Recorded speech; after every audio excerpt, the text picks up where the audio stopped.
Welcome to episode 38 of Dad's Rank Things. I'm Jones. I'm Tyler. And Super Bowl is almost here, and we normally do a Super Bowl episode. So the first category today is around the Super Bowl, but not about football in itself. Yeah. One of the best parts about Super Bowl is you don't necessarily need to care about the game to put bets on the game. But we're going to throw out some prop bets that aren't on the bet sheet yet, but we're going to make them up. Oh, man, if they were, you'll thank us. Yeah, and I did my research on this, and I'm going to blow Tyler's mind, especially on my number one. But I'll start off with the halftime Super Bowl. I placed the over-under at 1.5. Okay. The number of sunglasses that the Weeknd wears during his performance. This should be a real prop. Yes, because, I mean, he wears at least 2 or 3 in every music video. So during his whole performance, will he change sunglasses? He 1.5. loves sunglasses. He does. Yeah. Fat wow. ones, small ones, lighter colored ones, darker ones. And then, okay, so what we'll do is now I'll place the bet.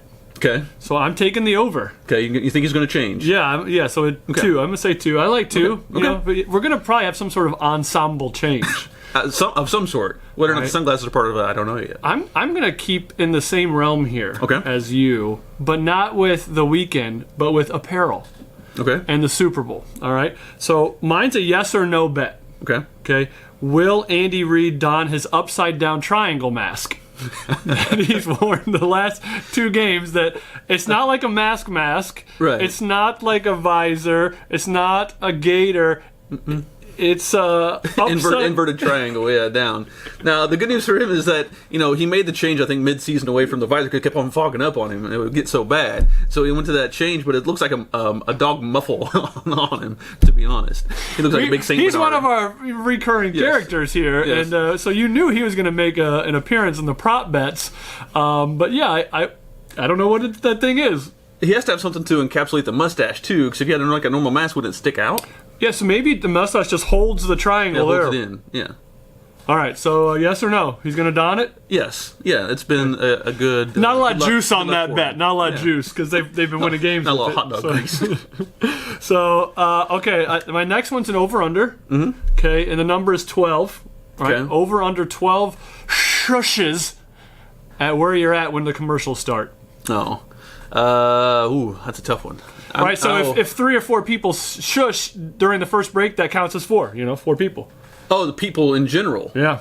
Okay, so it's every person So every you have 12, time. 12 for the game. Okay, that's what's going to be over then, I would say. Taking the over? Because, I mean, especially if you have a big Super Bowl party, if you got 10 people in there, you got at least 2 people every commercial break. You have a ringleader that recognizes the commercials are on. Yeah. Shh. And then a couple of then it echoes, that could take off, or no one could care. Now, does the Super Bowl halftime performance count? No, the bet says commercials. Commercials, okay, so not the halftime Yeah, show. you always have to check the fine print when you're making bets. That's just some logic for all of you bettors out there. My next one's over under 2 minus 4.5, and that's the number of correct calls that Tony Romo guesses to the T before it actually happens. So Romo predictions. You got to predict the play before it actually happens. 4.5. On an average game, I think he's over that, but Super Bowl's a different game. Super Bowl's a different game, and here's the thing. We praised Tony a lot for his first year of broadcasting, how, guru he was. Right.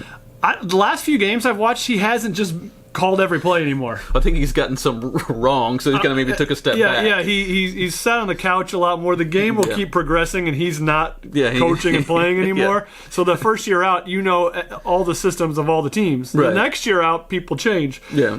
I'm gonna roll the dice. I'm gonna take the odds are probably better to take the under here, so I'm taking the under. I think the good news is with Romo this time, he's got at least established quarterbacks who are not so willy-nilly like some of the other quarterbacks. He's got time to study up on these 2 guys too. My last one is an over-under as well, man. It's my number one that I researched heavily. Now, I am much involved in the Star Spangled Banner bets. Of course, most of the time it's around 2 minutes to 2:06, depending on who the singer is. But my makeup bet is 9 seconds, and that's the over-under on how long Brave is held out as the last word in the Star Spangled Banner. The singer this year is Jasmine Sullivan, and actually 9 seconds is the average for the past 5 Super Bowls, and 9 seconds is also the amount of time that Jasmine Sullivan hung it out for her 2016 NHL All-Star Game performance. So she has experience. Yes. Boy, you went deep. That was really good. I was counting on my fingers last night. I was doing my research. That was really good. But 9 seconds is over-under on Brave. So if you're going to hit 9 seconds, right, you're going to hit some different octaves in there. Oh, yeah, they go up and down. She's going to have some variation. And the flyover, of course, it goes over top with the plane. It's more fun to bet the over. It is. So I'm going to bet the over on this. I think it's going to be over, too, because she's going to draw it out because obviously the NHL All-Star Game is minor in comparison to the Super Bowl. Gotcha. My last one's also an over-under, and it's over-under 7 double dips in people's dips that they bring. It's got to be over. Now, hold on. There's a caveat. It does say this in parentheses. Okay. A dip and a flip does not count. What's a dip and a flip? Oh, you don't know the dip and flip? No. You got a big chip, you dip, you chew, and then you flip. Oh, okay. So it's got to be on the same side you actually chew with.